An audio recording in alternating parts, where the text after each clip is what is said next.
Hi. Hi. So first யார் பக்கம் நியாயம், யாரு கரெக்ட், யாரு தப்பு, என்ன நடந்தது, ஏது நடந்தது, அது எல்லாத்துக்கும் முன்னாடி எனக்கு சில டவுட்ஸ் இருக்கு. நான் ஃபர்ஸ்ட் அதை வந்து சொல்லிடணும்னு நினைக்கிறேன். என் டவுட்ன்றதை விட சில கிளாரிஃபிகேஷன்ஸ் என் சைட்ல இருந்து. ஓகேவாமா? ஃபர்ஸ்ட் வந்து இந்த பிவி டாஸ்க் மேலே எனக்கு நிறைய குழப்பங்கள் இருக்கு, எனக்கு நிறைய கம்ப்ளைண்ட்ஸ் இருக்கு. ஃபர்ஸ்ட் எடுத்தோன்னே இது ஒரு சிவில் கேஸ், அதுவும் வந்து ஒரு வீட்டுக்குள்ள நடந்த, இது ஆல்ரெடி அட்ரஸ் பண்ணப்பட்ட கேசஸ் தான் நீங்க திருப்பி திருப்பி கொண்டு வர போறீங்க. அட்ரஸ் பண்ணப்படாத விஷயங்கள்லாம் அவங்க பேசுறது நீங்க ஒத்துக்க போறீங்களான்றது தெரியல. அதுல இருக்கும்போது இந்த சிவில் கேஸுக்கு எதுக்கு 2 ஜட்ஜ்? எந்த சிவில் கேஸுக்குமே 2 ஜட்ஜ் இருக்கணும்னு என்ன அவசியம் இருக்கு? பெரிய பெரிய கேஸுக்கு ஒரு ஜட்ஜ் தான். சோ இது ஒரு தண்ட இதுக்கெல்லாம் வரும்போது ஒரு 2 ஜட்ஜை வச்சுட்டு என்ன பண்ண போறீங்க? கான்ட்ரோவர்ஷியல் ஆகும், இல்லனா வந்து பல தரப்பான தீர்ப்புகளுக்கு வந்து பல இதுவும் வரணும், அப்படினா விவாதம் பண்ணி பண்ணனும் அப்படின்ற கேसेस ரொம்ப பெரிய ப்ரொஃபைல் கேसेस, ஹை ப்ரொஃபைல் கேसेसக்கு தான் அதெல்லாம் தேவைப்படுமே தவிர்த்து இங்க எதுக்கு இவ்ளோ சீசன்ஸா, சீசன் 6 7 8 இத்தனை சீசன்ஸ்க்குமே நீங்க வந்து இந்த கோர்ட் கேஸ் பண்ணிட்டு இருக்கீங்க. கோர்ட் 4லயே பண்ணாங்களே. 4லயே கூட பண்ணாங்க. இல்ல சொல்ற அப்ப எல்லாமே கூட ஒரு ஜட்ஜ், எனக்கு 4ல ஞாபகம் இல்ல, எனக்கு 6 7 8ல தான் ஞாபகம் இருக்கு. அப்ப எல்லாமே முக்கியமே அதுதான், வளப்பு சரியில்லை.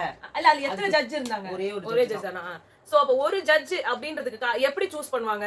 இவங்க ஒரு செட் ஆஃப் பீப்புள் சொல்லுவாங்க, இவங்க ஒரு செட் ஆஃப் பீப்புள் சொல்லுவாங்க. இவங்க ரெண்டு பேருக்குமே ஒத்து போற ஒருத்தரை இவங்க நியூட்ரல் நினைச்சு வைப்பாங்க. ஆனா இங்க ஒத்துப்பாங்க, ஓட் எடுப்பாங்க. ஆனால் இப்ப நீங்க செலக்ட் பண்ண இந்த ஜட்ஜுங்கன்றவங்க வந்து இந்த தரப்புக்கு இந்த ஜட்ஜ், அந்த தரப்புக்கு அந்த ஜட்ஜ். என்ன ஒரு கேவலமான சிஸ்டம் இது! அந்த தரப்பு இவங்களுக்கு தான் சொல்லும், இந்த தரப்பு இவங்களுக்கு தான் பேசும். அப்படிதானே இந்த கேஸே போகும். சோ எனக்கு கேஸ் மேலேயே முதல் குற்றச்சாட்டு இருக்கு. ஐ மீன் இந்த டாஸ்க்ல இவங்க போட்ட ஜட்ஜ் இஷ்யூ மேலேயே எனக்கு குற்றச்சாட்டு இருக்கு. நெக்ஸ்ட் விஷயம், டவாலி குமஸ்தா, இவன் 2 கேரக்டர் என்னத்துக்கு? நீங்க இங்க வந்து ஒரு ப்ராப்பரான ஒரு கோர்ட்டை நடத்த போறது கிடையாது. எல்லா டம்மி பீசஸையும் நம்ம வச்சு இன்னும் கோர்ட் மாதிரி நீங்க எக்ஸ்பெக்ட் பண்ணீங்கன்னா அது நடக்காது. நீங்க எல்லாரும் லாயர் கிடையாது, எல்லாரும் போய் அந்த கோர்ட் எல்லாம் பார்த்தது இல்ல அந்த ப்ரொசீடிங்ஸ் எல்லாம் பார்த்த ஆட்கள் கிடையாது. எல்லாருக்குமே சினிமா வழியா வந்த நாலேஜ் தான். சோ அதுல ரியல் கோர்ட்ல தமிழ்லயே பேச மாட்டாங்க, இங்கிலீஷ்ல தான் பேசுவாங்க. சோ அப்படி நிறைய ரூல்ஸ் நம்ம மாத்திக்கிட்டே வரோம். செக்ஷன் பேர் சொல்லக்கூடாதுன்னு சொன்னாரு அவரு, செக்ஷன்ஸ் எல்லாம் மென்ஷன் பண்ணாதீங்கன்னு சொல்லி. சோ இத்தனை விஷயத்தை நீங்க வந்து விதிவிலக்கு எடுக்கும் போது இந்த டவாலி குமஸ்தாவையும் தூக்க வேண்டித்தானே? அந்த லேப்டாப்பை வச்சுக்கிட்டு ஒன்ஜி போன லேப்டாப் சும்மா வச்சுக்கிறாரு அவரு. அது போட்டி தூக்கே அந்த இது ஹோட்டல் டாஸ்க்ல இருந்து கிடக்குது அந்த இது, அந்த லேப்டாப் பிரின்சிபலுக்கும் அதே லேப்டாப், மேனேஜருக்கும் அதே லேப்டாப், ரிசப்ஷனிஸ்டுக்கும் அதேதான், எல்லாருக்கும் ஒரே லேப்டாப். என்ன பண்ணா கட்டிக்கு இந்த லேப்டாப் வச்சு இன்னும் குமஸ்தா உட்காந்துருக்காரு. அதே மாதிரி அங்க போய் அந்த இது பிரமாணம் எடுக்கும்போது வந்துட்டு நான் உண்மைதான் இது நான் நான் சொல்வது உண்மையை தவிர வேற எதுவும் இல்லை, இத டவாலி போய் கேக்குறாரு. அவரு பொம்மை மாதிரி அங்கேயே நிக்கணும். டவாலி காசுக்கு என்னதான் வேலை? அதான் டவாலின்றவர் வந்து ஆக்சுவலா ஒரு கிட்டத்தட்ட இந்த விஜிபில வெளியில நிக்கிற பொம்மையோட பொம்மை மாதிரி ஒரு அந்த காஸ்டியூமை குத்துட்டு Dress போட தெரியலன்னு வந்து எஃப்ஜே கிட்ட சொல்லி நிக்கிறாங்க. யாரு? பிபி. நான் என்ன கேக்குறேன், டவாலின்றது எப்படி இருப்பாருன்னே தெரியல. இவங்க பார்த்ததெல்லாம் விஜிபி வெளியில அந்த மாதிரி. எனக்கு அந்த காஸ்டியூம் பார்க்க அப்படிதான் இருக்கு. விஜிபி வெளியில ஒருத்தர் நிப்பாரு, திடீர்னு பூ பூன்னு. அவரோட காஸ்டியூம் மாதிரியே இருந்தது எஃப்ஜேக்கு குத்துந்த காஸ்டியூம். அவர் என்ன பண்ணாரு, இடுப்புல கட்டினது தோல்ல போட்டுனாரு படையப்பா ஸ்டைல்ல. அது இல்ல, இப்படி வந்து இப்படி வரும். அதான் அதுவே ஒரு தண்டமா இருக்குது. அந்த நீ காஸ்டியூம் பார்க்கல, ஒரு போட்டோ கொடுத்தானே இப்படி தான் வரணும்னு. அது என்ன அதிசயம்? முன்னாடி எல்லாத்துக்குமே போட்டோ வரும், எல்லாத்துக்குமே ஒரு இது தான் நீங்க போடணும் ட்ரெஸ்ன்னு. எல்லாத்துக்கும் கொடுப்பாங்க. வாட்டர்மெலனுக்கு குத்தாங்களே Dress, அது இடுப்புல கட்டுறதா தோல்ல கட்டுறதா மார்ல கட்டுறதா தெரியுமா? அந்த பரதநாட்டிய Dress கூட கொடுக்கும்போது எது எது என்ன பீஸ்னே தெரியாது. துண்டு துண்டா கட்டுவாங்க. அது என்னன்னு தெரியாதப்ப ஏதோ லூஸ் மாதிரி தான் போடுவாங்க. சோ இப்ப இந்த டவாலி குமஸ்தான்றவங்களுக்கு ரோலே இல்லாம அங்க உட்கார வச்சிருக்கிறதுனால ஆடியன்ஸ்ல 2 பேரு, ஜட்ஜ் ஒருத்தர், 3 பேர் கம்மியா இருக்காங்க. இந்த 3 பேரு ஒருத்தருக்கான ஐ விட்னஸ் ஆகிறதுக்கான சான்சஸும் இருக்கு. அப்ப அப்படிப்பட்ட பீப்புள அங்க உட்கார வைக்காம தண்டத்துக்கு அந்த சைடு எதுக்கு உட்கார வைக்கிறீங்க? ஒருவேளை இந்த கேஸ்ல யாரெல்லாம் இன்வால்வ்மென்ட் ஆக மாட்டாங்களோ அவங்க அதுல வராங்களானோ நாளைக்கு வேற அதாமா. அல்ல அதான், ஆனா வந்து இவங்களுக்கு எதுவுமே தெரியல. இது ஆர்டர்னு ஜட்ஜ் தான் கத்துவாரு, இவர் ஏன் கத்திங்க கிடையாது? அது என்னன்னு தெரியல. நீங்க என்ன பண்ணுங்க, எல்லா டாஸ்க்கு முன்னாடியும் ஒரு வீடியோ போட்டு காமிச்சிருங்க. இவங்களுக்கே அறிவில்ல ஆல்ரெடி. இல்ல ஆல்ரெடி நீங்க வந்து ரம்யா கிட்ட அந்த தேவயானி சீன் காமிச்சா அது லூசுன்னு நினைச்சிட்டு அந்த கேரக்டர் பண்ணிட்டு இருந்தாங்க அவங்க. அந்த நிலைமையில இருக்கிறவங்க கிட்ட கோர்ட் டாஸ்க போய் கொடுத்து நீ பண்ணுனா எப்படி பண்ணுவாங்க? இப்படிதான் பண்ணுவாங்க. யோசனை பண்ணி இதை விட ரம்யாவோட கேஸை எத்தாலும் பிரச்சனை, ரம்யாவை வக்கீலா போட்டாலும் பிரச்சனை, ரம்யாவை ஜட்ஜா போட்டாலும் பிரச்சனை, ரம்யாவை டவாலியா போட்டாலும் பிரச்சனை. என்னதான் பண்ணுவோம் ரம்யாவை? ஆமா. நெக்ஸ்ட் क्वेश्चन, திவ்யாவுக்கு ஒரு வேண்டுகோள். நம்மளுக்கு ஷார்ட்டா பேச முடியல. நம்மளுக்கு ஜட்ஜ் பொசிஷன் கொடுத்தா நம்ம எடுத்துக்கலாமா? நம்மளுக்கு வேணாம் அப்படின்னு சொல்லணும். அத விட்டுட்டு எனக்கு வராததெல்லாம் ஏன் என்கிட்ட வந்து கேக்குறீங்க? பிஜேஎஸ்ல இருந்து யாரு கேட்டாலுமே நம்ம அன்னைக்கு காலையில 6 மணிக்கு ஆரம்பிக்கிறோம். இல்ல இதுல வேற வெளியில கூட சொன்னாங்க. அவர் வந்து ரியல் லாயர், இவங்க வந்து லா ஸ்டூடெண்ட்னாங்க. நான் கூட பயங்கரமா பேசுவாங்க போல இருக்கு. அவங்க லா ஸ்டூடெண்ட்ல இல்ல இவ்வளவு கிளப்பி விட்டாங்க. அவங்க அங்க வந்து அத்தனையும் பொய்யா கோபால். அந்த மாதிரிதான் அவங்க அங்க உட்கார வச்சுட்டு அவங்க லாயரா ஜட்ஜா எதுவுமே தெரியாம அவங்க ஒரு இதுல இருக்காங்க. அண்ட் அவங்ககிட்ட நான் மெயினா சொல்ல வேண்டியது இது கிடையாது. மெயினா சொல்ல வேண்டியது ஜட்ஜ்மெண்ட் நியாயமா இருக்கணும்ன்ற அவசியம் கிடையாது. கரெக்ட் தானே? ஜட்ஜ்மெண்ட் அங்க வாதம் பிரதிவாதம் வச்சு வரணும், அவ்வளவுதான். என்னன்னா அது வந்து மனசுக்குள்ள ஒப்பாது.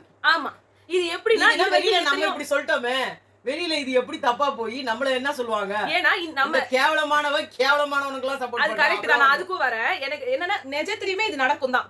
நிஜத்திலயுமே இப்ப நம்ம எத்தனையோ கேஸ் பாத்துட்டு இருக்கோம். ஒரு இல்ல இதே நீதிபதிகளே சொல்லுவாங்க, இப்ப நடந்த எனக்கு தெரிஞ்சு எனக்கே தெரியுது இவங்க எல்லாம் நல்லா எதுவுமே இவங்க சரியா பண்ண மாட்டாங்க. ஆனால் ஆதாரங்கள் வந்து சரியா இல்லாததால ஃப்ராட்னு தெரியுது. பட் இவங்களுக்கு நிரூபிக்க சான்ஸ் இல்லங்கிறதுனால நம்ம எதுதான் வந்து வாத பிரதிவாதத்தை பார்த்துட்டு அதுக்கு ஏத்த மாதிரி தீர்ப்பு கொடுத்துருவோம். நம்ம தீர்ப்பே இப்ப நிறைய கேஸ் இருக்கு. இப்ப ஹாசினி கொலை வழக்கு கேஸ் இருக்கு. இல்ல ஏதோ இப்ப கூட திலீப் அவங்களோட அரெஸ்ட் இது இருக்கு. இந்த மாதிரி நிறைய கேசஸ்ல ஒரு இடத்துல அவங்க வந்து கன்விக்ட் ஆவாங்க. ஒரு கோர்ட் அவங்க தப்பு, அவங்க வந்து கிரிமினல் அப்படின்னு வந்து இது போட்டிருக்கோம். அவங்க வந்து ரூல் பண்ணிருப்பாங்க. என்ன சொல்றது, அந்த ஜஸ்டிஸ் வந்து கொடுத்திருப்பாங்க. அவங்க போவாங்க, அடுத்து மேல்முறையீடு பண்ணுவாங்க. அது வந்து அவங்க தள்ளுபடி பண்றதுக்கு சான்சஸ் இருக்கு. ஆனா அது நிறைய கேஸ்ல எப்படின்னா பணம் தான் விளையாடுதுன்னு சொல்லுவாங்க. சோ அதனால இந்த ஜட்ஜ் கரெக்டா அந்த ஜட்ஜ் கரெக்டா அப்படிலாம் இல்ல, அங்க கொடுத்தப்பட்ட வாதத்தை வச்சுதான். சோ திவ்யா அங்க வந்து கரெக்டா சொல்லணும். அவங்க பேசினாங்க தான், இவங்களுக்கும் பேசினாங்க அவங்களுக்கும் பேசினாங்க. இது நீங்க வந்து நீங்க நியாய தர்மம்லாம் வந்து கோர்ட்ல பார்க்க முடியாது. கோர்ட்ல வெறும் எவிடன்ஸ் தான் பேசும். அவங்க ரெண்டு பேரும் ஆனா உட்கார்ந்து இந்த பொசிஷன் அதெல்லாம் பார்க்கும்போது ஆனா உண்மையிலேயே ஒரு கோர்ட் மாதிரி ஒரு ஃபீல் கொண்டு வந்தாங்க. நல்லா தான் கொண்டு வந்தாங்க. அந்த மாதிரி இல்ல. நானா இதுக்கு ஒரு எக்ஸாம்பிளையும் சொல்லிடுறேன் ஏன் அது பண்ண முடியாதுன்றத நான் சொல்றேன். BB7ல பிராவோட இது ஜட்ஜா இருந்தாரு. அப்ப கேஸ் யாருதுன்னா பூர்ணிமாவோட கேஸ். பூர்ணிமா என்ன சொல்லியிருந்தாங்கன்னா அவங்க அடல்ட் வேர்ட்ஸ் 18+ வேர்ட்ஸ் யூஸ் பண்றாங்கன்றதும், அப்புறமா நிக்சன் அங்க வந்து பெருக்கிட்டு இருக்கும் போது வந்து மாஸ்க் கேட்டப்போ இவங்களோட பிராவை வந்து காமிச்சு கேட்டாங்க, அது அவர் கவனிக்கல அப்படின்னு சொல்லிட்டு ஒரு இது வந்தது. அப்ப வாதப்படி பார்க்கும்போது பூர்ணிமா சைடு வாதங்கள்ல நிறைய இருந்தது. இதுக்கு பேரு டார்க் காமெடின்னு ஒரு ஜானரே இருக்கு அப்படிலாம் வந்து மாயா நிறைய சொன்னாங்க. அப்போ பிராவோ என்ன பண்ணாருன்னா, அவங்க நினைச்சதும் இந்த பக்கம் தான் அந்த தீர்ப்பு வரப்போகுதுன்னு தான் நினைச்சாங்க. அப்ப பிராவோ என்ன பண்ணாருன்னா, இது வெளியில ஒரு பேச்சு பொருளாச்சு, பக்கமாவே தீர்ப்பு குடுத்துட்டாரு கிட்டத்தட்ட. அப்புறமா என்ன பண்ணாரு, ஏதோ பிபி என்னவோ ஒன்னு சொன்னாரு. இல்ல இது கரெக்டா இல்ல இதான் உங்க கடைசியா ஏதோ கடைசி முடிவா இது அப்படி ஏதோ கேட்ட உடனே இவரு வந்து இதாயிட்டாரு, அலர்ட் ஆகி இப்படிதான் வந்து இருக்கணும். ஆனா வெளியில இது ஒரு பேச்சு பொருளாச்சு, எனக்கும் தெரியும் இந்த விஷயம்ட்டாரு. வெளியில இதுக்கு வந்து பயங்கரமான டிஸ்கஷன் இருந்தது. நான் இவங்க தரப்பு சொல்லிட்டா இவங்க பண்ணது நியாயம் ஆயிடும், அதனால அந்த பக்கம் தரேன் அப்படின்ட்டாரு. ஓகேவா? ஆனால் அங்க அப்ப அந்த டைம்ல வந்து பூர்ணிமாவுக்கு வந்து எதிரா இருந்தவங்க நிறைய இருந்ததுனால இந்த இதை வந்து வரவேற்றாங்க. ஆனா இங்க அது வந்து வினோத்துக்கு அகைன்ஸ்டா போனா வேற ஒரு இது வரும். வினோத்துக்கு டைட்டில் வின்னர்ன்ற ஒரு இது இருக்கும்போது இதை சொல்ல முடியாது அப்படின்றது இருக்கு. அது மட்டும் இல்லாம கேஸ்லயே நிறைய குளறுபடி இருக்கு. அது இருக்கும்போது இவரு நீங்க இந்த கேஸே தப்பு, இவங்க வந்து நியாயம் அநியாயம்ன்றது அடுத்ததுல வருது. அவர் போட்டதே தப்பு, அதுதான் நான் வரேன். போட்டதே தப்புல வந்துட்டு தீர்ப்பு தப்புன்னா அப்படிலாம் சொல்லக்கூடாது, அவருக்கு தான் வைக்கணும்ன்றது தப்பு. ஏன் கேஸ் தப்பு அப்படின்னா, ஆதிரையோட ஸ்டேட்மெண்ட் நீ வாட்டர்மெலன் போறதுக்கு ஒன் ஆஃப் த ரீசன்ஸ் நீங்க அப்படின்னு சொல்லியிருந்தாங்க. ஆனா நீங்க தான் காரணமானா அது கிடையாது, அவருக்கு பல விதமான இது இருந்தது. ஒன் ஆஃப் த ரீசன் நீங்க வந்து அவர் வாயை புடுங்கினதுனால அவர் பலவித வாய்கள் one of the reason but you are not the main reason. ஆனா இவரு ஆனா the main reason போட்டு தான் கொடுத்திருக்காரு. ரெண்டாவது இதனால அவரோட ஃபர்ஸ்ட் எடுத்தோனே என்னோட நட்புகள் என்னோட சுற்று சூழல்ல இருக்கவங்க எல்லாருக்கும் வந்து நான் தப்பா தெரியல, என்ன வெறுத்துருவாங்க, என்னோட ரசிகர்கள் என் மேல வந்துட்டு வேற ஒரு இது வந்து மக்களுக்கு வந்து வேற ஒரு இதை கொடுத்துறீங்கன்றது மாதிரி அவங்க பேசுறதுனால அவர் வந்து அந்த இதை எடுத்துட்டு வந்தார். இந்த வாதம் வைக்கும் போது இந்த கேஸே தப்புன்னு தானே பேசியிருக்கணும். ஏன்னா இப்ப நீங்க இதுல நீங்க நல்லா நோட்டீஸ் பண்ணி பாருங்க, இவங்க சொல்லாத ஒரு ஸ்டேட்மெண்ட் ஃபுல்லா வந்து இவரால அவர் போலன்றது அவங்க ஸ்டேட்மெண்ட், அதுதான் ஒன் ஆஃப் த ரீசன். ஆனா இவர் ஃபுல்லுன்னு சொல்லிட்டாரு. இப்ப இவருக்கு எதிரா நீங்க கொடுத்தீங்கனாலும் தப்பு, அவரோட இதுக்கு கொடுத்தீங்கனாலும் தப்பு. இப்ப அவருக்கு எதிரா கொடுத்தா என்ன ஆகும்? ஃபுல்லான ரீசன் அவர் தான் ஆயிடும். அவருக்கு கொடுக்கறதுனால என்ன ஆகுது? ஃபுல்லான ரீசன் அவர் கிடையாதுன்னு ஆகுது, ரீசனே கிடையாதுன்னு ஆகுது. இவர் கிடையாது, அவர் வேற ஏதோ ரீசன்காக வெளில போயிட்டாரு, அவ்வளவுதான். சோ இது வந்து ஒரு தப்பான ஸ்டேட்மெண்ட். இதை வெரிஃபை பண்ணாம இதை வந்து கொடுத்துருக்காங்க. சோ இந்த கேஸே வந்து ஒரு தேவையில்லாத ஆமா அப்படிதான் எனக்கு இருந்தது. நெக்ஸ்ட் இந்த கேஸோட ஆர்கியூமெண்ட்ஸ் அதெல்லாம் நம்ம வரணும் அப்படின்னா, நிறைய அதுல வந்து இருக்கு. இன்னைக்கு காலையில இருந்து நடந்ததுல இருந்து போகணுமா இல்ல இதுக்கு வருவோமா? இது வரைக்கும் சொல்லு போதும். நீ காலையில இருந்து அந்த ஏன்னா நிறைய வாதங்கள் நான் கிட்டத்தட்ட ஒரு பேஜுக்கு எழுதி வச்சிருந்தேன். நான் லைவ் பார்த்துட்டு இருந்தேன். பார்க்க சுகர் பேஷண்டா விட்டுருங்கடான்ற மாதிரி இருந்தது. இப்போ அப்படிதான் இருக்கு. அம்மா வந்து நல்லா கொட்டாய் விட்டு அவங்களுக்கு தூக்கமாவே வருது. அங்க வந்து என்னது அப்படின்னா ஸ்டார்டிங்கே கொஞ்சம் வித்தியாசமா தான் இருந்துச்சு. நான் இதை ஃபுல்லா எக்ஸ்பிளைன் பண்ணணும்னு விரும்பல. நீங்க நிறைய பேர் பார்த்து போர் அடிச்சிட்டு இருப்பீங்க. ஸோ அதனால என்னென்ன டயலாக் என்னென்ன சொல்லணும்னு நான் நிறைய எழுதியிருந்தேன். பட் ஸ்டில் எனக்கு அது வேண்டான்னு தோணுது. அப்புறமா வந்து என்ன அப்படின்னு நான் பார்த்தேன்னா, ஃபர்ஸ்ட் இந்த கேஸ்ல வந்து வினோத் வர்சஸ் ஆதிரையில ரெப்ரசன்டேஷன் வினோத்துக்கு விக்கல்ஸ் விக்ரம் வந்தாரு, ஆதிரைக்கு வந்து அரோரா வந்தாங்க. ஜட்ஜஸா வந்து ஆதிரை திவ்யாவை சூஸ் பண்ணாங்க, விக்கல்ஸ் விக்ரம் அதாவது கானா வினோத் வந்து விக்ரம் சூஸ் பண்ணாங்க. அமித் ஜட்ஜா அமித்தை வந்து சூஸ் பண்ணாங்க. ஸோ அவங்க தான் வந்து இருந்தாங்க. ஆஸ் அ ஜட்ஜா வந்து அமித் வந்து அந்த ஒரு எரிச்சலா சிடுமூஞ்சி கேரக்டர் வந்து நல்லா தான் வந்து பிளே பண்ணாரு. திவ்யா அவங்க எந்த கேரக்டருமே எடுத்துக்கல. இவங்க எல்லாம் ஒரு கேரக்டரே எடுத்துக்கிட்டாங்க. ஜஸ்டிஸ் பூபதி, இவங்க வந்து லாயர் என்ன சொன்னாரு, ஏதோ ஒரு வித்யாபதி லாயர் வித்யாபதி அதான் அப்படின்னு அவர் எடுத்துக்கிட்டாரு. ஸோ அந்த மாதிரி ஒவ்வொருத்தவங்க ஒரு இவங்க எல்லாம் எடுத்துக்கல. அதுக்கப்புறமா இந்த இது ஆரம்பிச்சது இதெல்லாம் ரொம்ப நல்லா இருந்தது. ஒரு கோர்ட் மாதிரியே இருந்தது பாக்குறதுக்கு எல்லாமே. பேச்சுல வந்து பாத்தீங்கன்னா விக்ரம் ஸ்டார்டிங் ரொம்ப நல்லா இருந்தது. அவர் வந்து அந்த வாட்டர்மெலன் ஸ்டாரை தான் வந்துட்டு ரொம்ப புகழ்ந்தார். அவர் லாயரும் கூட, அமித்தும் லாயர். அப்படி இருக்கும்போது ஒரு வாட்டர்மெலன் ஸ்டார் வச்சுதான் அந்த கேஸையே அவர் இது பண்ணார். ஸோ எதிரில் வந்து அரோரா என்ன சொல்லுவாங்கன்னு பார்த்தா அவங்க டோட்டலி இந்த ஃபர்ஸ்ட் பாயிண்ட்டுக்கு போயிட்டாங்க.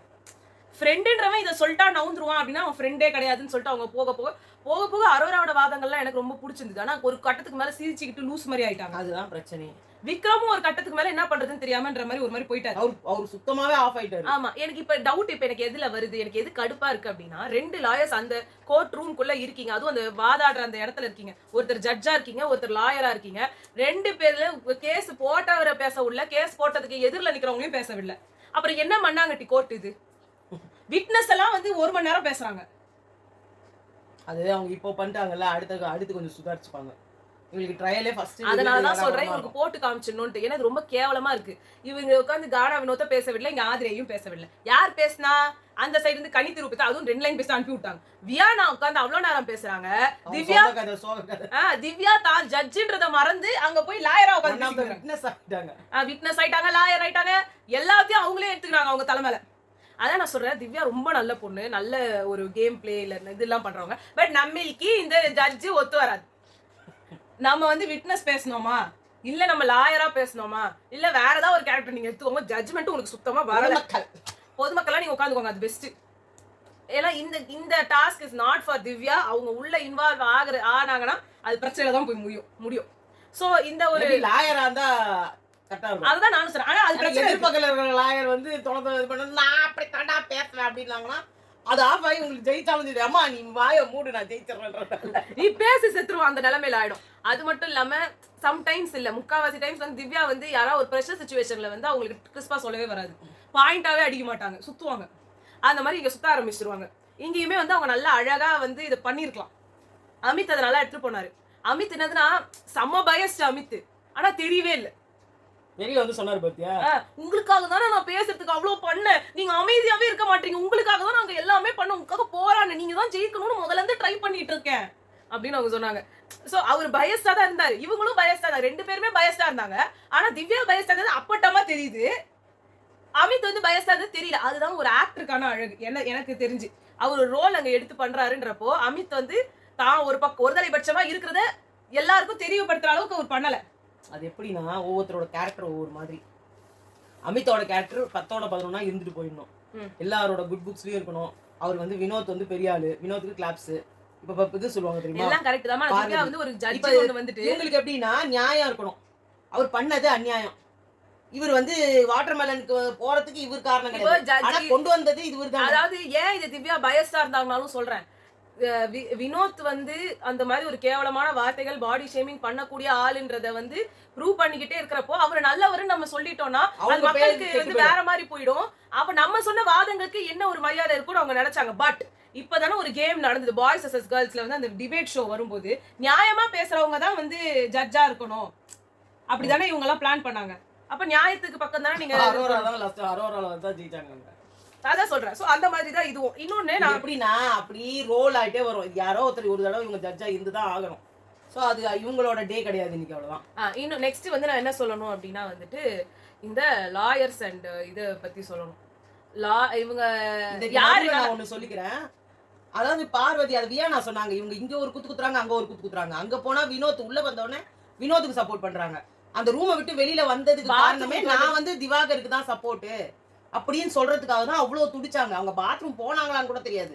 ஆனா அங்க வந்துட்டு என்ன ஏண்டி நீ கூப்பிடல அப்படி இவங்க யோகியமா பேசிடுவாங்களா? இவங்க பேசிட்டாதான் கமருதீனும் வினோத்து சும்மா விட்டுருவாங்களா? முடிஞ்சு போச்சு அதோட இவங்களுக்கு மேட்ரு. ஆனா வந்துட்டு என்னடி கூப்பிட்டுருக்கணும், இவங்க கூப்பிட்டு இருந்தாலும் வந்திருக்க மாட்டாங்க, ஏதாவது ஒரு காரணத்தை சொல்லி நவுந்திருப்பாங்க. ஆனா வந்து இங்க சொல்லும் போது என்ன சொல்லிட்டாங்கன்னா, ஐயோ நீ என்ன கூப்பிடாம விட்டுட்ட, நான் தானே மெயின், நான் பண்ணிருப்பேனே அப்படின்ற மாதிரி பண்ணது எனக்கு அப்படியே கோவமா வருது. இவங்க ஏன் அப்படி பண்றாங்க? அதே மாதிரி கிராஸ் கொஸ்டின் பண்ணும்போது விக்ரம் வியானா கிட்ட விட்னஸ் நியூட்ரலாவே இல்லன்னாங்க. ஏங்க அவங்களுக்கு கூட்டு வந்த விட்னஸ் எப்படிங்க நியூட்ரலா இருப்பாங்க? அவங்க தரப்புல தான் பேசுவாங்க. அவங்க விட்னஸா கூட்டு இப்போ நீங்க கமருதீனை கூட்டு வந்து எனக்கு இவரு எதுக்கு இவரு ஓவர் சீன் போடுறாருன்னு தெரியல. உண்மையா லாயரானு தெரியல. இவருக்கு வாதமே தோத்துருச்சு. அங்க ஆக்சுவலா சொல்ல போனா ஆர்குமெண்ட் வைஸ் அவங்க தான் ஜெயிச்சாங்க. ஆதிரை சைடு தான் ஜெயிச்சது. ஏன்னா ஆர்குமெண்ட் வைஸ் இவங்க எல்லாத்துக்குமே கவுண்டர் அட்டாக் இருந்துச்சு அவங்க சைடுல. இங்க எங்க தெரியுமா தோத்தாங்க? கமருதீன் வந்தாரு பாருங்களா, அவங்க கிட்ட இவர் ஒரு क्वेश्चन கேட்டாரு விக்ரம். அவர் வந்து அவர் வந்து வாட்டர்மெலன் ஸ்டாரை வந்து வச்சு செஞ்சாரா? அதனால இல்ல நானும் சேர்ந்தா வச்சு செஞ்சா அவருன்னாரு பாருங்க. மூஞ்சி போச்சு அங்கேயே. இப்படி நீங்க எல்லாருமே சேர்ந்தா நான் என்ன சொல்றேன், அதுல கூட இவங்க தான் ஜெயிச்சாங்க. அதான் சொல்றேன். ஒரு கோர்ட்ல வந்துட்டு நீ அடிச்சியா அவன் அடிச்சானா நீ பாத்தியானா, நானும் தான் 2 அடி போட்டேன் அப்படின்னு சொன்னா இவரத்துக்கு உள்ள போட்டுருவாங்க. இப்ப ஆர்குமெண்ட் வைஸ் என்னதான் ஆதிரைட் பக்கம் ஜெயிச்சாங்க, நீங்க ஃபுல்லா உட்கார்ந்து பாத்துட்டீங்கன்னா இவங்க தரப்புல தான் நிறைய இது இருந்துச்சு. நீங்க திவ்யா பேசுறது எல்லாத்தையும் ஆஃப் பண்ணி விடுங்களேன், பார்க்கவே பார்க்காதீங்க. திவ்யா இவங்களுக்காக பேசுறது எல்லாத்தையும் எடுத்துட்டு நீங்க பாத்தீங்கன்னா அரோராவோட பாயிண்ட்ஸ் ஒன்னொன்னும் சூப்பரா இருந்தது. அடை காக்கும் கோழி மாதிரி வராங்க, படையே திரண்டு வந்து அடிக்கிறாங்க. இவங்களோட ஃப்ரெண்ட்ஷிப் தான் இவரோட ஸ்ட்ரெங்த்னா, இந்த கேமே வந்து ஒருத்தரோட ஸ்ட்ரெங்த் அடிக்கிறது தானே, ஒருத்தரோட வீக்னஸை குத்துறது தானே அப்படின்னு அவங்க சொல்றது எல்லா பாயிண்ட்ஸுமே சூப்பரா இருந்தது. அதுக்கு விக்ரம் கிட்ட நிறைய இடத்துக்கு பதில் இல்ல, அவரு வந்து சுத்த ஆரம்பிச்சிட்டாரு. ஆமா, இது நீங்க சும்மா விட்டுருந்தீங்கனாலே அரோரா தான் வின்னர். இது திவ்யா போய் அங்க நான் எல்லாத்தையும் வந்து எக்ஸ்பிளைன் பண்றேன்னு நல்ல போயிருந்தாங்க. அது வந்து செகண்டரி தான். என்ன கேட்டா இதுங்க சிரிச்சுதுங்க பாரு, அதுலயே தோத்துட்டாங்க இவங்க. எதுக்கு சிரிச்சு அவரோட உடைய மஞ்ச கயிறு கட்டி இருக்கிறாரு இடுப்புலன்னு சொன்னாங்க. அவரோட அருணா கயிறை பத்தி கிண்டல் பண்ணது, அவரோட பேக் சைடுல ட்ரெஸ் பிரிஞ்சு இருந்ததெல்லாம் வந்து கமருதீன் ஒன்னு எடுத்து வந்தாரு. ஜூஸ் டாஸ்க்ல இருந்தே அவங்களுக்கு வினோத் மேல ஒரு காண்டு இருக்கு அப்படின்னு சொல்லி, அதனாலதான் அந்த வாரமே அவங்க வெளியில வேற போயிட்டாங்கன்னு அவர் ஒன்னு எடுத்து வந்தாரு. ஆனா அதை புடிச்சு இவங்களால பேச வரல. அது ஒரு மாதிரி போயிடுச்சு. அடிச்சிட்டாங்க. எஃப்ஜே வேற இந்த சைடுக்கே வந்து சொல்லிட்டு இருந்தாருன்னு ஒரு பக்கம் கரெக்ட் தான். இந்த பக்கமும் சிரிச்சாங்க. ஆனா யாரு லைட்டா குசுகுசுன்னு பேசுறது வேற, அவர் பண்றது எப்படி பண்றாரு அவருக்கு பதட்டம். இப்ப நீங்க இப்ப இதுல என்ன பிரச்சனையா இருக்குன்னா, இவர் பக்கம் நீங்க குடுக்கலன்னா அவரு ஒரு பெரிய பிரச்சனை ஆக்கிருப்பாரு. நைட் எல்லாம் தூங்க விடாம எல்லாரையும் வந்து காய் துப்பி அப்புறமா இருக்க வேண்டியது அப்படிதான் பண்றாரு. ஆமா, இப்ப அப்படிதான் பண்ணிட்டு இருக்காரு. அண்ட் அவரோட சொல்லணும், நீங்க எப்பயோ கண்டெம்ட் ஆஃப் கோர்ட் குத்து இந்த கேஸே நீங்க முடிச்சிருக்கலாம். அவர் அவ்வளவு பண்ணாரு. அங்க உட்கார்ந்து எஃப்ஜேவும் அமித்துமா இருந்தா இவர் கதை காலி. இல்ல அங்க என்னெல்லாம் வார்த்தை அவர் பேசினா தெரியுமா? எல்லாரும் ஐயோ எவ்வளவு காமெடியா இருந்தது. இது கோட் என்ன, அவர் கோட் போட்டு தான் உட்காந்துக்கிறாரு, கோட் தான் போட்டு நிக்கிறாரு அப்படின்னாங்க. இது எல்லாமே ஒரு ஜட்ஜை பார்த்து நீங்க பேசுற வார்த்தை. அவங்க சொல்றாங்க திவ்யா வந்துட்டு கொஞ்சம் கம்முன்னு உட்காருங்க, நீங்க என்ன நீ மட்டும் என்ன பண்ற, நீ மட்டும் இப்ப என்ன பண்ற, நீ என்ன பண்ற தெரியுமா உனக்கு அப்படின்னா உடனே ஜட்ஜஸ் ப்ளீஸ் நான் மன்னிப்பு கேட்டுக்கிறேன், என்னோட இது அவர் அப்படியே மாத்திட்டாரு. நீங்க கண்ணீர் விடாதீங்க, அதை விடாதீங்க, இதை விடாதீங்கன்ட்டு. ஏன்னா சம்பந்தமே இல்லாம அவர் வேற வந்து 2 வார்த்தை சொல்லட்டுமா, வியானா கையில எச்சி பண்ணி அதுல எடுத்து போட்டு நல்லா அவங்க எடுத்து கீழே அப்படி போட்டுட்டதுக்கு அப்புறமா தான் அதை சப்புனாங்க. இதுக்கான வீடியோ ப்ரூஃப்லாம் இருக்கு. இந்த வீடியோ பாத்துக்கோ, நீ வீடியோ பாரு, நீ வீடியோ பாரு. அவரோட எப்படி எல்லாம் உமன் கார்டு விக்டிம் கார்டு மாதிரி ஒரு கேமரா கார்டு தூக்கி பாரு. ஆனா வீடியோ கார்டை தூக்கிக்கிட்டு வீடியோ பாருங்க இவரு போடுன்றாரு. அவர் விஜய் போட மாட்டேன் என்னதான் பண்றது? இதுல வேற வந்து டவாலி வந்து பேசுனது எனக்கு மனசு கஷ்டமாகுது. டவாலி டவாலின்றவங்களும் ஒரு கவர்மெண்ட் சர்வெண்ட் தாங்க, அவங்களும் அடக்குவாங்க. பேசினாலும் நீங்க அடங்கிதான் ஆகணும். நீங்க அவங்களுக்கு எதுக்கு அதுக்குள்ள ஆதிரிக்கு எப்ஜே நட்பாகறாங்கல்ல, அந்த இவருக்கு வந்து இருக்கிற வன்மம்லாம் அங்க கொட்டிட்டாரு. அவரு ஜெயிக்கணும் அவ்வளவுதான். எந்த டாஸ்க் ஆனாலும் எவன் செத்தாலும் சரி. அமித் அல்ல அந்த ஆளுக்கு புரியுதா இல்லையா நான் என்ன சொல்ல வரேன்னு, எதுக்கு அப்படி பேசுறான்ட்டாரு அவரு. இவர் கமருதீன் வந்து நீ ஏன் மச்சான் அப்படி பண்ண கூடாதுடா, நீ பண்றது கெட்டவன் தான் அப்படி பண்ணுவான். வாயில வந்துச்சு கெட்டவன்றதை விட பொறுக்கி தான் அப்படி பண்ணுவான். கெட்டவன் சொல்ற அப்புறமா ஆதிரி சார் எனக்கும் எஃப்ஜேக்கும் நட்பு இருக்குன்னு சொன்னது எனக்கு பிடிக்கல. அந்த இடத்துல ஏன் போய் சொல்றாத? இவர் வந்துட்டு நட்புனா என்ன, நான் நட்புனே சொல்லலையே, நட்புனா என்ன, நான் நட்புனே சொல்லலையே. நட்புனா தப்பா? அதாவது நானும் இதோ மச்சானும் தாங்கிறோம். ஆனா சொல்லியே நானு. அவர் ஒரு இது. அப்புறமா வந்து நாங்க நின்னு ஒண்ணு பண்ணாரு பாருங்க. ரொம்ப கேவலமா இருக்கு. அவர் பண்ணாரு. அதுக்கு அது மேல போட்டோ அது. உடனே அது நிஜமான கேஸ்ல அவர் உள்ள போறான்னு வெச்சுக்க. அந்த போட்டு அவர் நிக்கிறாரான்னு பாப்பா. கெத்தா நிப்பாராமே. இல்ல அதுல வேற விக்ரம வேற வாயில வச்சு இது பாரு வண்டு போய்க்குதா, அதுக்காக தான் நான் பண்ணேன். நான் அப்படி பண்ணவே இல்லையே. சும்மா ஒரு வின் பண்ணிட்டோம்னா ஒரு அப்படி ஒரு கெத்தா நிக்க மாட்டாங்க. நான் கெத்தாவே காட்டவே இல்லையே. நம்ம ஒரு எல்லாருமே இங்க என்னதான் வந்து வின் பண்ணிட்டு ஆட்டிடியூட் காட்டுறாங்கல்ல, நான்லாம் அந்த நெக்கெல்லாம் பண்ணவே இல்லையே. எப்ப பாரு ஒரு லைவ் பண்ணியா பண்ணலையா? இல்ல இவர் விக்ரம் தான் கேக்குறாரு. இப்ப பண்ணியா பண்ணலையா? கமருதீன் இத பாத்துட்டு இப்பலாம் பண்ணாத மச்சான் அப்படின்ட்டாரு. இல்ல அங்க என்ன அதான் ஆதிரி அனுப்பிச்சிட்டாங்க. இவன் தான் சொன்னான். கமருதீன் தான் சொன்னான். வியானா சொன்னாங்க. கமருதீன் ஏன் பக்கத்துல தான உட்கார்ந்திருந்தாரு, நீங்க பண்ண ஒண்ணு அவன் நாக்குக்கு வந்து சொல்லல. அவன் நான் வந்து உள்ள கைய விட்டு கூடாதுன்றதுக்காக சொன்னான். அவரு லாஸ்ட் ஆமாட்டாரு. ஆமா வியானா கிட்ட எல்லாம் பேச முடியல. மச்சான் நாங்கலாம் சேர்ந்து உனக்கு தானடா கொடுத்த கொஞ்சம் வாயை மூடிட்டு பார்த்தா முடியாது. அங்க வேற அவர் அங்க நிக்கும்போது யார்னா பேசும்போது அவருக்கு அந்த திமிரு வந்துருச்சுன்னா ஒண்ணு பண்ணுவாரு. இப்படின்றது இப்படின்றது இப்படின்றது அங்க இருந்து வந்து இப்படி ஒரு கையை வச்சோடனே இது பார்வதி அங்க கையை தட்டி விட்டாங்க. அது கையை கட்டக்கூடாதாம். அவரு இப்படி இப்படி இப்படின்னாரு. என்ன இப்படி பண்றீங்கன்னாங்களா ஆதிரி. சரிமா அப்படின்னாரு. உடனே நீ ஏன் கையை கட்டுற அவ சொன்னான்னு. எனக்கு அவரு கையை கட்டுறது வந்துட்டு ஒரு விதமான ஒரு டாமினன்ஸ் காட்டுற மாதிரி தான் இருந்தது. நீங்க நினைக்கிற மாதிரி பணிஞ்சு போறதுக்கு ஐயா அந்த கையை அவங்க நினைக்கிறது எப்படின்னா விஜய் சேதுபதி சொல்லுவாங்க கையை கட்டாதீங்க அப்படின்னா அது மாதிரி நீ எதுக்கு அந்த நாய்க்கெல்லாம் கை. அத வேற இப்ப கூட சொல்லிட்டு இருந்தாரு. நான் வந்து பாடி ஷேமிங்லாம் நான் பண்ணது இல்லப்பா. ஆனா இல்லன்னா இந்த ஊருன்றது அந்த மாதிரிலாம் சொல்றீங்க இல்ல, அதெல்லாம் பாடி ஷேமிங்லயே வராது. பாடி ஷேமிங் என்னன்னு தெரியுமா? அவரு வந்து பாடியை மாதிரி போன தடவை பூர்ணிமாலாம் பண்ண மாதிரி அப்பெல்லாம் நான் பண்ணலையே. அவன் தான் ஜட்டி பார்த்து ஐயோ ஐயோ நான் சொல்லவே இல்லை. அவன் தான் சொன்னான். பக்கத்துல நின்று நான் நீ சொல்லு நான் சொன்னேன். அதுக்கும் பதட்டம் ஆயிடுவாரு. எகிரி குச்சாலும் குச்சிடுவாரு மேல. அதாவது எங்கெல்லாம் ஆனா வந்துட்டு ஒரு என்ன சொல்றது ஒரு கண்காணா ஒரு தெய்வம் மாதிரி அவரு. திவ்யாவை எல்லாரும் பொழந்து கட்டிட்டு அடிக்கலான்னு வரும்போது நல்ல குச்சாரு. என்ன அடிக்கடா குறுக்க இந்த கௌசிக்கு வந்தான்ற அந்த மாதிரிதான் வந்துட்டு நம்ம வந்து டைட்டிலே அதே வச்சிடலாம். குறுக்க இந்த கௌசிக்கு வந்தா அப்படின்னு. ஓகேங்க. அவரோட அந்த தெய்வீக போசியும் போட்டு அது பார்த்த உடனே எல்லாரும் நினைச்சுப்பாங்க இதுல என்ன தப்பு இருக்கு. இது சாதாரணமா எல்லாரும் ரோட்ல போகும்போது கூட நம்ம ஒரு பொண்ணை பார்த்தா அப்படி பண்ணலாமே, அவங்க ஒரு 2 செருப்பால் அடிச்சாலும் நம்ம வாங்கிக்கலாமே, இதுல என்ன தப்பு இருக்கு. இப்ப கானா வினோத் பேசுறவங்க எல்லாம் சொல்லுவாங்க இதுல என்ன தப்பு இருக்கு. கமருதீன் மைக்கா வந்து கமருதீன் மைக்க மறைச்சு பேசினார். இதுல என்ன தப்பு இருக்கு. இதெல்லாம் தான் ஆக்சுவலா காலைல நடந்தது. நாங்க அதை போன வீடியோல பேசிட்டோம். இருந்தாலும் கடகடன்னு சொல்லணும்னா காலையில வந்து அந்த டாய்லெட் சரியா கழுவல அப்படின்றதுக்கு வந்து வியானாக்கும் இவங்களுக்கும் நடந்த ஒரு இது இருந்தது. அதுக்கப்புறமா வந்துட்டு சபரி ஒரு லூஸ் மாதிரி வந்துட்டு அந்த வெங்காயத்தை வந்து முளைச்சி வச்சுக்கிட்டு அதை உட்காந்து பேசிங்க இருந்தாரு. அதுக்கப்புறமா வந்து பார்வதியும் கமருதீனும் மைக்கில் கேப்சியூல க்ளோஸ் பண்ணி பேசுறாங்க, தூக்கி போட்டு பேசுறாங்க, ஹிந்திலலாம் பேசுறாங்க. அப்புறமா வந்து பிபி சொன்னாரு क्या पारू कुछ समझ में आया या मैं याद दिलाऊं அப்படின்னாரு. माफ कीजिए बिग बॉस. அவங்கள ஒரு 10 வேர்டு பேச சொல்லிருக்கலாம் ஹிந்தில. அவங்க எப்படி தான் பேசுறாங்கன்னு நம்மளும் தெரியும். திராவிட அதான் இது எஃப்ஜே வந்து ஹிந்திக்கு எதிரானவங்கடா அவங்க.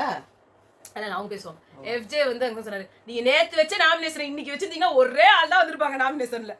ஒத்தப்பர் சேர்ந்து ஒத்தர குத்திருப்பாங்க. ஆமா ஆக்சுவலா அந்த மாதிரி ஒரு தடவை பண்ணலாம். பண்ணி அவங்க மட்டும் இல்ல போயிடும். அதுதான் 2 பேர் சொல்றாங்க. அதான் சரி ரெண்டு பேர் பார்வதி கமருதி அந்த மாதிரி வந்தா எவ்வளவு சூப்பரா இருக்கும். யாராவது வெளிய போய் பாருங்க. எங்கடா நீங்க அதெல்லாம் பண்றாத ஐடியா இல்லாத பசங்க. அவரமா வந்துட்டு சரி நான் என்ன சொல்றேன் வினோத் பார்வதி 2 பேரையும் நாமினேட் பண்றாங்கடா. யார் வெளிய போவா? இல்ல நான் வந்து இப்ப நான் பிக் பாஸ் ஒண்ணே கேன்சல் பண்ணிடுவாரு. நான் ஸ்ட்ராங் கண்டஸ்டன்ட்ஸ் கூட வரல, வீக் கண்டஸ்டன்ட்ஸ்க்கு போவோமே. எஃப்ஜே ரம்யா முடிஞ்சு போச்சு நாமினேஷன். ரம்யாவை தூக்க முடியல இவ்வளவு காலமா. சும்மா அது கெத்து காட்டிக்கிட்டு இன்னைக்கு அதுவே டஃப் கொடுக்குது. சோ போடுங்கடா என்ன எல்லா அது கிட்டத்தட்ட ஜாக்லின் ரேஞ்சுக்கு பேசுது. எப்ப என்ன விட்டீங்க போடாம எல்லா நாளும் நாமினேஷன்ல இருந்துக்கிறேன் நான். நீங்க ஜாக் கூட எல்லாம் உங்களை கம்பேர் பண்றல எல்லாம் ரம்யா ஜோலாம் அதை விட பயங்கரமா இருக்கும். 14 வாரங்களும் 15 நான் சொல்றேன் 14 வாரங்களும் அவங்க இருக்க போறது லாஸ்டா 2 வாரம் இருக்க மாட்டாங்க எப்படியும். அந்த 14 வாரங்களும் கடைசியாக இருந்தாலும் வெளியேற்றப்படாமல் அந்த விஜய் டிவியின் ஒரே ஒரு தயவால் வாழ்ந்த ரம்யா ஜூ. உடனே எல்லாம் கேட்பாங்க ரம்யா ஜோ தானே. அது ஜோனா ஜே ஓ போடணும். அதுல ஜே ஓ இசட் ஓனா ஜூ தான் நான் சொல்லுவேன். ஜூ தானே அது. அப்ப ஜே ஓ ஜூ தானே. சரி ஓகே இதுதான் இன்னைக்கு ஸ்டெல்லா அவங்க பேரு. இதான் இன்னைக்கு நடந்தது. நாளைக்கு என்ன நடக்குதுன்னு பார்க்கலாம். இன்னும் ஒரு நாளைக்கு 3 கேஸ் நடக்கும். பார்வதி எல்லாம் போய் எல்லாத்தையும் மன்னிப்பு கேட்டாங்களா, அதெல்லாம் சொல்லிட்டியா? ஐயோ அவங்க மன்னிச்சு தோப்புக்காரணம் போட்டு நான்லாம் யாரு எங்க அம்மா சொன்னாலும் கேட்க மாட்டேன். ஆக்சுவலி சுபிக்ஷா இந்த கேஸ்லாம் கொடுத்துருக்காங்க, இது வரணும். சுபிக்ஷா போட்டிருக்காங்க இந்த கேஸை. அவங்களோட தப்புக்கு நாங்க என்னத்துக்கு சோத்த எல்லாத்தையும் அனுபவிக்கணும் இல்லாம அதுன்னு சொல்லி போட்டிருக்காங்க. ஸோ அது வருதான்னு பார்க்கலாம். உங்களை நாங்கள் நாளைக்கு சந்திக்கிறோம். பாய்.